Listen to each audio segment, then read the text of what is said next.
Hello, everyone. Welcome back to another episode of Debatable with your hosts, Nina and Kyle. I'm Kyle. I'm Nina, and for today, we're going to talk about a skill in debate that often gets glossed over but actually plays an important role in leading any discussion in any direction you want, the art of framing. Yeah, so I guess the first thing that we can talk about here is what exactly even is framing, because you hear that in a lot of comments from judges, right? But what really is framing? I guess technically speaking, a frame can encompass different parts of your speech, like the conclusion of your argument or your first few minutes as a prime minister or as a first speaker, regardless of your side. But really, a frame is your worldview. So you show the nature of things, the behaviors of actors, the different interests of different players. And an effective frame, or most frames, actually need to paint the world as ways to support your particular arguments. It must be within reasonable bounds of logic still, so it can't be out of this world unless you're debating something philosophical. And a frame provides a sort of meta logic to your arguments, like something your argument to revolve around. Framing is a way for you to strategically set up who the main actor in the debate is. It's also about setting the priorities. So think about how this actor will strategically benefit or would be harmed by a particular side of the debate. So framing basically gives context as to their specific interests and arguments. So the importance of framing is sort of weird because a lot of people, especially newbies to debating, they understand framing as something that isn't really important. So what people really find important is arguments, right? Yeah. So I used to be someone like that. Like when I was new, I used to think that making arguments was enough without realizing that I was putting my arguments in the wrong setting. It's like buying yourself a really fancy outfit and then realizing you're not in the proper climate for it. That's sort of what I felt with my arguments when I was starting out. So I would always argue that it would lead to benefits for feminists, for example, but I didn't give a frame as to what the problem was or what the feminist movement needed. So that's just like a concrete example of what I usually went through as a kid. And that's the reason why now I'm very detailed when it comes to framing, because I lost like Idea Light semi-finals or something because I forgot to frame in a motion about feminism. And I felt so bad because like I'm a woman and I failed my own people by not advancing in that round. But anyway, that's why as a newbie debater, I was struggling to win because while I had good arguments, in my opinion, they weren't important enough because I wasn't setting it up in the way that it was supposed to set up. So they were basically playing in their home court and I let them, and I basically fell into the trap like many people do when they start out. Yeah, and you can actually see framing happening in front of you in a lot of cases or in a lot of issues. So we talked about mass shooters in the United States. And the way it's portrayed is if they're white, they're portrayed to be, like lone wolves, mentally ill. But if they're people of color, it's, part of radical Islam or something like that. Or they always bring up like the statistics of black on black crime, some stuff like that. But more recently, I was coaching a newbie institution, and one of the motions that we talked about in preparation for a tournament was about abortion. And they kept going like, but the child, it's about the unborn child, and everyone was using the term child. So I told them that actually using the term child is kind of unstrategic. Like even the use of these terms is unstrategic because you're giving off the impression that this person is, like the unborn fetus or something like in a test tube would be of the same moral worth as an actual human being that was already born and you consider a child. And if you were on the side of the debate where you want to defend the right to abortion, you want to say that the right of the woman is higher than the right of the unborn because the right of the unborn is just a hypothetical or assumed right. It's not really real. It makes more sense to frame the situation as this unborn fetus isn't really a real person yet. They're not even a child because they weren't born yet. So in summary, I guess what you can say is that framing makes a case compelling, not because the arguments become more or less compelling, but because you set the priority, you set the agenda for like how people should think about a certain topic. And recently, in Visayas Intervarsity in the semifinals, Ateneo versus UP Diliman, and they were talking about stop and frisk, which was my motion. And I really noticed that the winning team, they had a really big advantage when it came to framing because they were the ones who were saying like, what are the priorities that we have to look at in the state? We're not really taking a look at, how do we arrest people because there are alternatives for that. They were talking about how the priority in the debate about stop and frisk is how do you best protect people from, undue intrusions into their privacy or into their personal space? How do you prevent people from acting on probably racist thoughts or biases? So sometimes it is very noticeable, or sometimes people don't notice it. Sometimes whether you notice it depends on like the person who is listening. And it's quite subtle most of the time. And that's really the beauty of it. Yeah, the mistake here is people think that they're not framing unless they're deliberately doing so. But the thing is, everything you do comes with a frame, right? When you, for example, ask your parents for higher allowance, you usually start it off by talking about what you're spending on and how prices have gone up and how, the money you have isn't enough anymore. You're priming them to think in a particular way before you actually launch the argument as to why you deserve more money. Or my favorite example is actually in marketing. And this was in a lecture when I was very, very new to debate. I got a lecture about framing, and they used the example of Steve Jobs. Because Steve Jobs, when they present the new iPhone or the new Apple product or whatever, they don't just immediately zoom in on the merits of the latest phone by talking about all the nitty gritty updates and stuff. But the story usually begins with what the customer needs, what the problems they face are. And then they narrate an effective story where there's an apparent villain and a life-saving hero. And the villain is often an inconvenience, like, oh, losing your phone, therefore have these new Apple trackers, right? And then the product is then introduced, and the hype suddenly feels justified because all the priming was already done. Even if you don't feel like you needed the phone, suddenly you are presented with so many reasons why that phone might be useful for your life.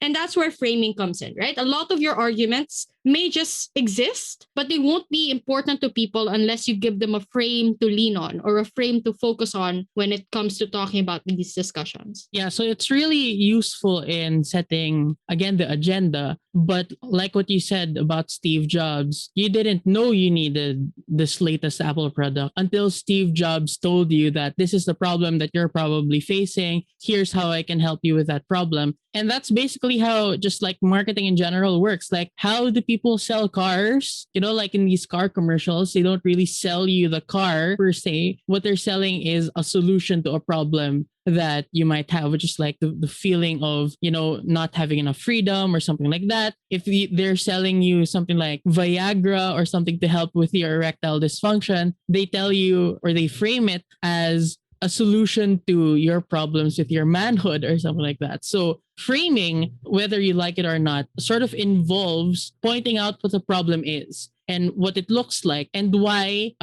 people should care. So you can see that in like everything around you. Like, look at an ad, think about like how it tries to frame reality to get you to buy a certain thing. So there are actually many types of frames, especially with regard to debate. Nina was writing them down earlier. She got at least like 20 frames, which is very intense.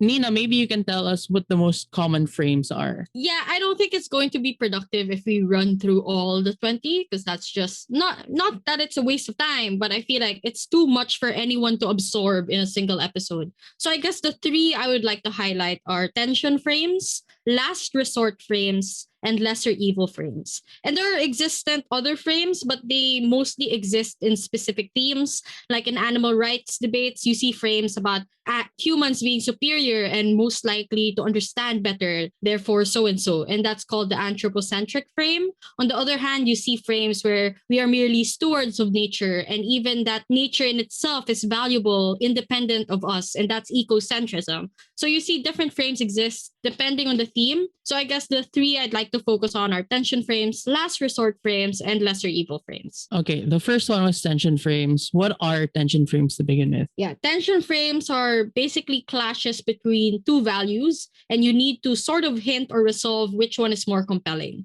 And usually this is tied with the idea of urgency. And for different topics it would apply to, they would look like religious values versus, for example, liberalism, or liberation versus security. So these things are usually like different values on complete opposite ends, and you're trying to frame which one society currently needs at the moment. And this is where you bring aspects like urgency. and you highlight that, oh, these two cannot coexist. There is a tension between them. Therefore, we need to get rid of one or emphasize another. So this is pointing out basically that the value of your opponent cannot exist or should not exist because the tension is too big, and therefore we should decide right now. And usually that decision is meant to be in your favor if you want to win the debate. Yeah, but how do you pull off a tension frame? Like what or how do you say that one value is more important than the other? Yeah, so there are three ways I like to do this because it's usually dependent on which side or which person brings out the more relevant context. So there are three ways that you do this.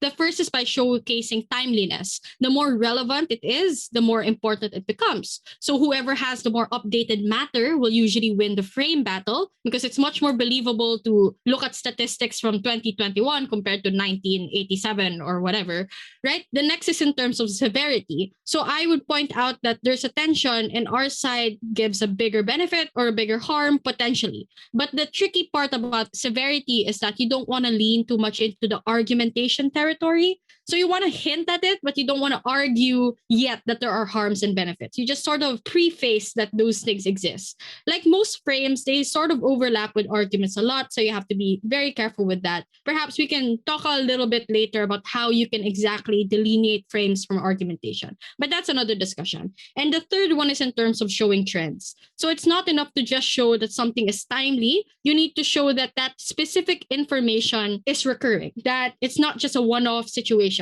That the trend, for example, of meninists and incels being on the rise is not just because of one mass shooting, but it's indicative of a greater culture, for example. And if you have these three things, timeliness, severity, and trend, then you're likely to reel in all of these things in an argument to showcase how exactly those things are true, therefore proving that your frame is more believable, therefore making your arguments much more compelling. Let's talk about last resort frames. I feel like these are tricky frames to pull off. Whoa. I feel like these are tricky frames to pull off because sometimes the last resort frame is strategic. Other times it's not just unstrategic, but it's full on against the spirit of the motion. So I have two recent examples that come to mind. The first one happened actually this weekend. I was judging around for the Philippine Law Debates Championship, and they asked me to plug it in. So it was organized by the San Beda Law Debate Circle and the San Beda Alabang Law Debate Council. So yun, that's your shout out, guys. So anyway, I was judging around, and the motion was about whether children should be able to make medical decisions for themselves over the objection of their parents. That's what the motion said.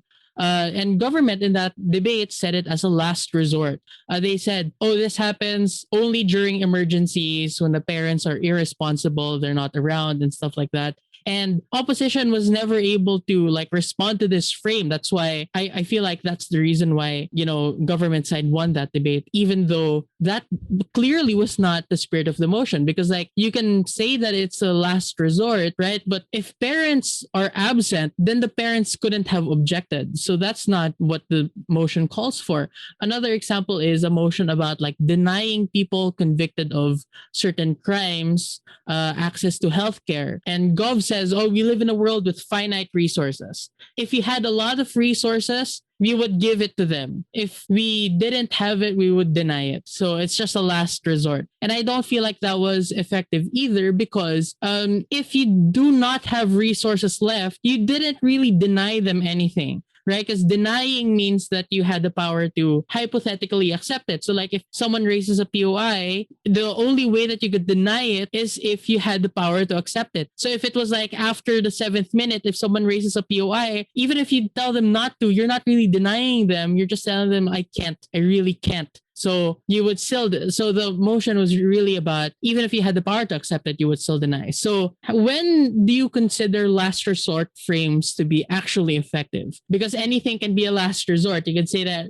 this particular thing is a last resort, but it doesn't necessarily mean that it's going to be a strategic thing for you to argue. So how do you do last resort frames more effectively? Yeah, so last resort frames are tricky. Even I find them rather tricky because if you set something in a last resort, as you you mentioned, you might be just going against something debatable. So the first test is usually to see, is this fair? Right? If making it a last resort makes it literally impossible for the other side to argue, you might think you're winning, but in fact, you're giving yourself a harder time in the debate because once they call out why that strategy was unstrategic or unfair, then you're basically making it much easier for the judge to justify giving you the loss. But I think other things have to be tried before using last resort, because that's literally what last resort means. You need to showcase that those things have not worked and that now this is the only hope to solve the problem. So you usually tie it with necessity. You usually have to concede that a last resort exists only when all other options have failed. It can't be the first resort. It can't be because of circumstances that can't be controlled. You have to concede that sometimes there were factors that were controllable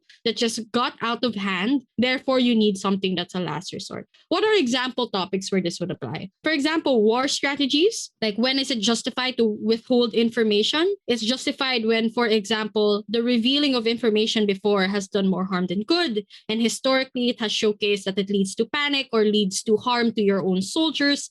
So withholding information ends up being a last resort because of the fact that we've tried alternatives before and they have failed. And therefore, we are pushed towards doing this one thing. Movements also have last resort frames, I would say. For example, when is it justified to use a martyr for a cause? It's when, for example, all other forms of lobbying have failed. When is it justified to use violence? It's when all other alternatives have failed. If you say that, oh, we're only going to use violence when, for example, they attack us first, that's not a last resort, right? That just makes sense. That's just an initial resort because of something that causes you damage or causes you harm, and you're trying to prevent it. So last resort means that there were other alternatives like reasonably present to you, but they are not as effective, and therefore you need to take a different strategy. It also looks like using religion or using religious values to advance your movement. I would consider that a last resort because obviously religions are not as in line with us as we would like them to be.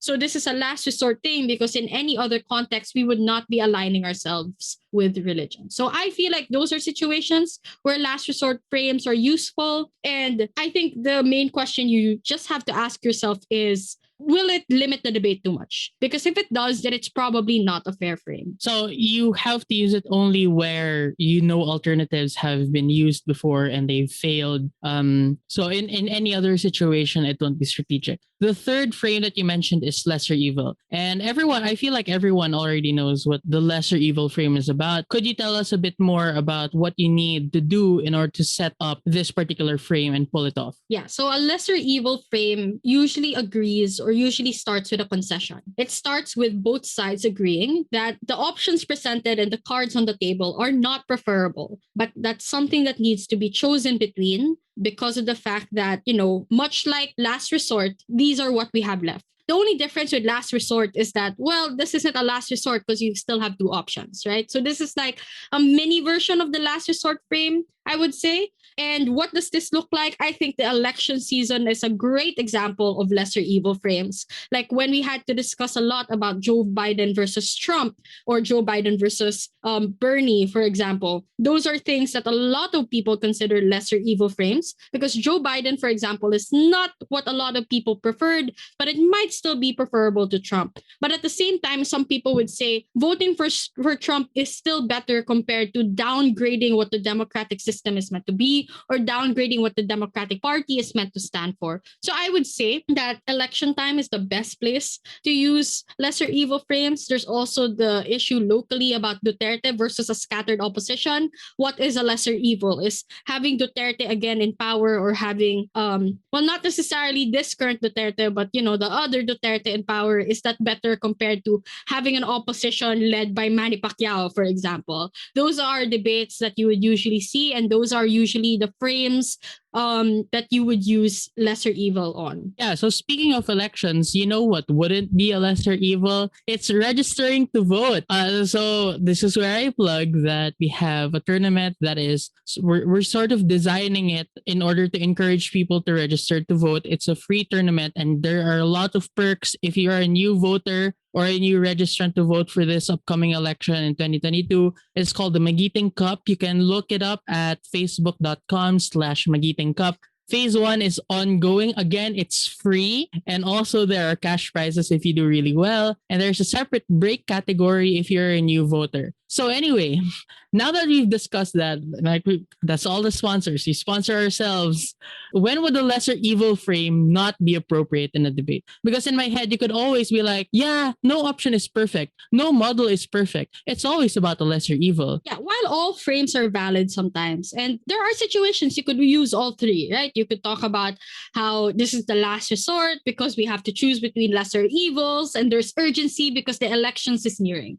See, I just combined all three at the same time. But some are more appropriate to use than others. Because remember, you only have 7 minutes to speak. Or even if you're not in the debate, you only have very limited time to catch the attention of the people you're talking to. So you need to be careful with the frames you highlight and the frames you choose to use. For example, it might not be strategic to use the lesser evil frame if you're debating on the side of deontology in the trolley problem, because it's difficult to swallow or absorb what you're trying to push for, which is claiming that killing more people is the lesser evil. So that's not strategic. What's the trolley problem though? Oh, okay. Yeah. The trolley problem, I don't know how to describe it in like the most generic sense. I could only like visualize it, but even that is difficult for me. So the trolley problem is this thought experiment where there are 2 train tracks and one track has like 5 people tied to it and the other track only has 3 or sometimes 1 person tied to it. Right now there's a train that's about to run over someone, right? So right now it's going to run over the track with 5 people on it, killing 5 people. Now you have the choice to make the train switch tracks. So if you do that, you're not going to make these 5 people die. Only 3 people or 1 person would die. So basically less people would die if you do that. So the question now is, should you make the train switch tracks? So if you're arguing based on utilitarianism, you're saying that the best or the most moral thing to do would be to minimize the harms that would happen. So the moral thing for you to do would be to switch the tracks. But on the other hand, if you're a deontologist, you would say deontology is basically saying that there are just things that you shouldn't do. And one of those things is killing. And essentially, if you're going to make the train switch tracks, you are basically killing people. It's not going to be the same as killing 5 people, but you're still killing people nonetheless. And if you don't pull the, if you don't pull the lever, you don't make the train switch tracks, people are going to die, but at least you didn't particularly cause people to die. Like someone else did that, like Robbie Rotten did it, and besides not you. That's the whole point of it. So I suppose like you wouldn't say that it's the lesser of 2 evils in this debate to say, let's switch the track. You also wouldn't say that it's the lesser of 2 evils to not switch the track, because you're basically saying that what you're doing is not an evil at all, right? Like, am I understanding it correctly? Yep, yeah, basically. So you can't run it, and it's not the most ideal in this situation. And I know this is a very nuanced example, but I guess to make it a little bit more generic, and the test you can give yourself is to ask 2 questions before you apply this frame. The first question is, will the opposing side win if they use the same frame against me? Because if yes, and they can claim that, our side is actually a much lesser evil because yada, yada, yada, then it's probably not strategic to use it if you don't know how to counter whatever you're expecting your opponents to raise. But if you feel like you have an advantage because you can anticipate what they're saying, then probably consider launching it. The second question, therefore, you need to ask is, are there more persuasive frames to use? Because again, you can hypothetically use all frames you want. Like think of every frame you want, jam them in your speech, but that's going to take up 5 minutes, right? You need to be strategic as to how you save your time. So if there are more persuasive frames to use, then yes, use those frames instead and save your time. But if you think that other frames are not as compelling and not as strategic, and you think this is the one you can really pull off, then perhaps you use this frame, but sparingly, to make sure that the debate is not merely about this frame and that you're not accidentally over conceding, right? Because while you concede that it is still an evil, obviously you don't want to phrase it that way. It's not strategic for you to claim immediately that, okay, yeah, we agree, we are doing something horrible, but this we're gonna show you why it's not as horrible, right? You always have to start by claiming, okay, it's not as bad. But even if it was bad, this is where the frame comes in. So be very careful that you're not over conceding. Yeah, so those are the three most general frames. But as I mentioned earlier, there are lots of frames that apply to specific themes only, and there we have a lot of examples. We can probably talk about some of them individually. So one of them is in economics. There's the debate about neoclassical economics versus Keynesian economics. And I think this is kind of old hat. Like this is sort of outdated because everyone tends to agree that a lot of the times you need government intervention. But traditionally, the debate here is how much should the government intervene in a particular economy. So the neoclassical way to view it would be to say that, well, the economy sort of fixes itself.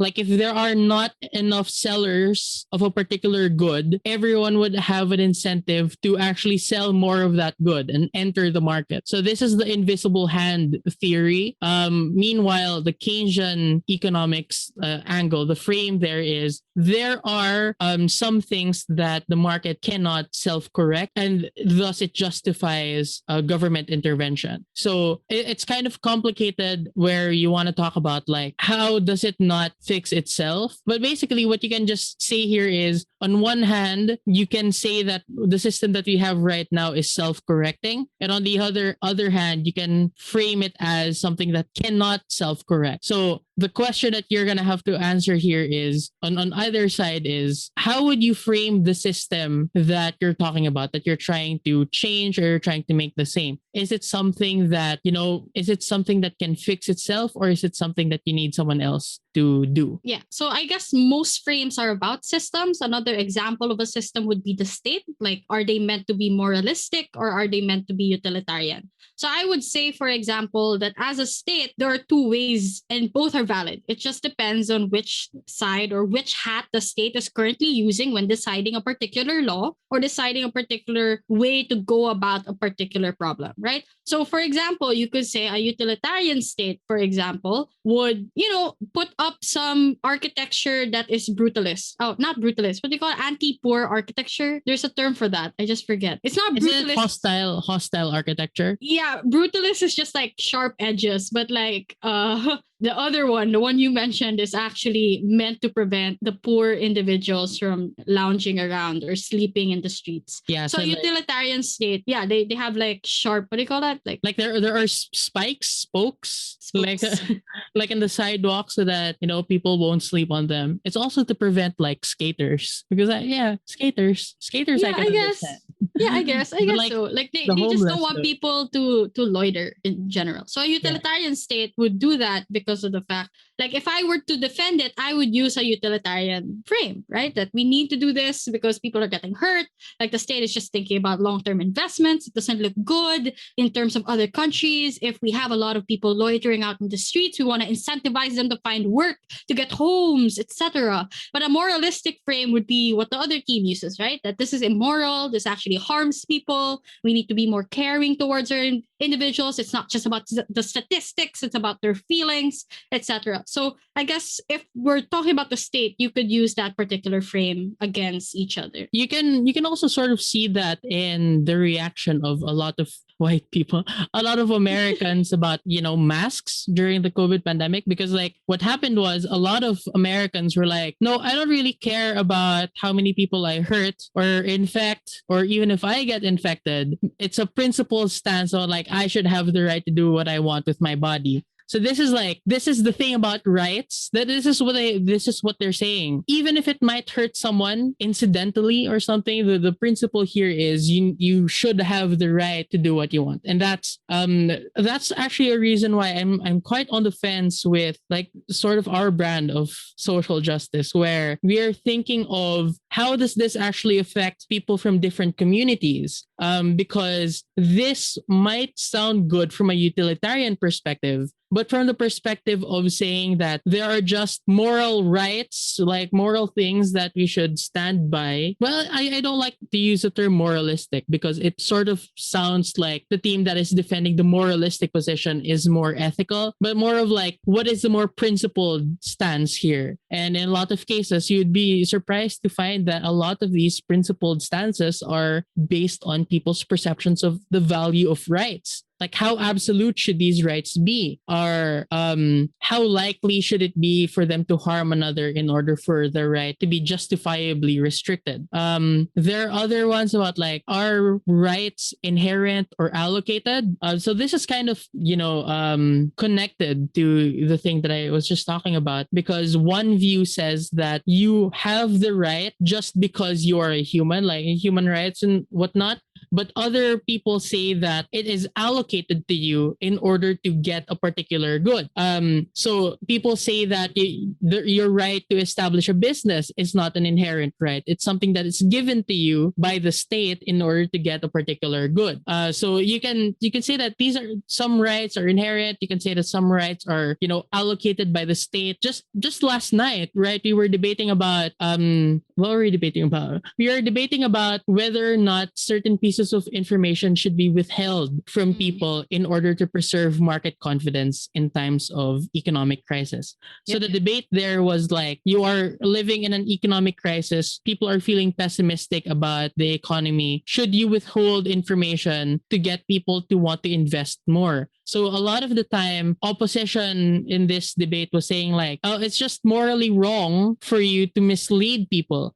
People have and deserve the right to information and to make their own choices based on complete information. And Gov in that debate was saying that, well, we reject that framing. We reject that framing that is an inherent right. We were saying that the right to information is something that is allocated. It is something that is given by the state only if it serves the greater good. So it's the same as like your right to information doesn't extend to getting information about national security secrets, right? Because that might harm somebody else. And so in this way, I was framing or reframing the concept of the right to free information or the right to information in general to away from something that is inherent in a human and towards something that is instrumental or allocated by the state. And, like personally, kasi, I don't really believe in that. Like, I feel like it is something that's inherent and there must be a reason why like the right to information is in the Universal Declaration of Human Rights. But I digress. Yeah. So besides that, I would also say something related to rights would be the behavior of people. So you mentioned, for example, how people get their rights in terms of whether it's assigned to them or whether it's something they're born with. I guess the same can be said about how people behave, because there are two frames that you can use, right? You could say that someone's actions is within something permissible based on their circumstance. For example, a movement turning to violence. I'm going to use this example again because I feel like this is the most relevant, right? Is it permissible accommodation because of the fact that it's justified for them to use that or to go to that extent? Or is it overstepping bounds? And that's like the two contrasting frames here, the sphere of permissible accommodation or overstepping bounds. And you see this quite a lot, not just in movement debates, but even in actions of people. Like, is it justified, for example, for me to choose something over another thing? Or is it justified for us, for prisoners, for example, to have the right to vote? Is it overstepping their boundaries based on the rights that were given to them? Or is it still in the sphere of permissible accommodation because of the fact that even if we recognize they've done wrong, there's still people who deserve particular rights? So I think that behaviors and rights are inherently linked in this sense. Like, because something is inherent, therefore we must accommodate it, or because it's something that's allocated, we should see anything going beyond that as overstepping bounds. Yeah, I was also thinking about something like, well, why would you, because on one hand, we're talking about rights, but what about the other side of that, which is duties. And there are many different ways to understand why people have the duty to do anything in society. So, like, how about the duty to follow laws? So, basically, on one hand, you could argue that, the reason why people should follow laws is because of the social contract. For people who don't know, the social contract is this theory that everyone consented to the state having a monopoly on violence. That is to say, only the state can use, like force, like physical force through the police or through the military in order to protect everyone from, just hurting each other. So one of the frames towards why you should follow the law is because you agreed to the social contract. But on the other hand, you could also say that you should do something because it's your moral responsibility to do that something. And these two frames are important in debates about unrest or debates about civil disobedience, because you will be violating the social contract. You will be violating certain laws, right? By the way, caveat, we are not encouraging people to break laws. But the debate here is, what frame should you use in order to make sense of people who do break these laws in order to get like a higher purpose and in order to get a greater common good? They do not think that their actions should be determined based on the social contract, but rather based on moral responsibility. You can also twist this frame and say that, well, they are doing the uprising because the government violated the social contract, because the social contract is saying that we are giving up our rights to violence, to use our fists however we want, and we're giving it to the state, and in exchange the state will protect us. So if the state doesn't protect us, then that means that the entire social contract, we can just throw it out the window. Like, they violated it, why shouldn't we be allowed to violate it as well? So depending on the frame, you can twist it in order to match like a particular point of view that you want to have. And that's basically the lesson behind framing in general. Yeah, I guess the last one I'd like to point out is in international relations. I mean, there's like a ton more. I just feel like we were talking mostly about domestic applications of frames. And also because because I really like IR. Yeah, like I exactly. use this a lot. Yeah, like let's not pretend. Like I just want to talk about IR. So in IR there are two main frames. Like there are literally like 7 frames, I think I was taught. But for simplicity's sake, let's use the two most common ones. So there's liberal theory and realism. Realism is realpolitik, which means basically you talk about the tendency of states to be ruthless, the tendency of states to be utilitarian, to be so focused on results, and they like usually do aggressive things to get to that point. While liberal theory talks about a more hopeful view of the international community, talking about their tendency to collaborate with each other, to enter into bilateral or multilateral agreements, to be in cahoots in terms of different progress and different development stages of different countries. So where would this usually apply? When you're talking about a particular country, if you want to demonize a country, you use a realist frame to say that, oh, they're only likely to do things for their own benefit. But if you want to frame them in a good way, you talk about liberal theory. For example, the United States. Oh, the United States. Like just framing that alone is like a task in itself, right? Because if you are, for example, defending the US intervention in a war-torn country, whatever that country may be, because by the time you're listening to this, it's going to be another proxy war, right? But basically, if you're justifying their intervention, you're going to use liberal theory, that they're democratic, they just want change, they want what's best for people, and they want to help people out, etc. But if you're against intervention, you'd use a more realist frame. You talk about how, most of the time intervention is for their own personal gain. They're after oil, they're after dominance in that region, they're after more trade deals with a particular country because they are now reliant on you and no one else. Basically, in realism, you assume the worst of different nations, and that usually helps you win a debate. Or you assume the best of them, and that could help you win a debate if you pull it off. I'm personally more of a realist. I find it easier to win debates by using more aggressive versions of countries. But of course, other people manage to pull off liberal theory. I think Kyle pulls it off really well compared to me. Which is why when we talk in IR rounds, we usually like one is the good cop and then the other is the bad cop when talking about a country. I'm just a good cop in general because people are intrinsically good, people are intrinsically good. So I guess that's it for a longer than expected episode about framing. We thought it was something that, like, since it's more like a kind of a basic thing that we wanted to talk about today, that it wouldn't take too long. But, in true Nina and Kyle fashion, we ended up talking a lot more than we initially expected we would. So this is the problem, right? Because a lot of people go like, do you have scripts that you can give us? Do you have transcripts? And we like, we'd love to have scripts. It's just that we always go off script. And speaking of off script, it's the sauna today. Yeah. I mean, we're recording this when the sauna's happening. We'll probably talk about it in Matter Loading with Dina and Kyle, our new segment. We hope you also listen to that. Well, if you're subscribed to us, you're likely going to see it already, but I hope that you don't skip those episodes. Every view counts. Oh, look at that plug again. We're advertising a lot of things today. Yeah, so that's it for this episode of Debatable with your hosts, me and Kyle. I'm Kyle, signing off. What's happening? What's happening? I don't know. All right, I was trying to do bye. something new because, like, we have a new segment. How about we have a different outro or something? You literally just did our Signing intro off. and the Okay, bye guys. Bye. Bye.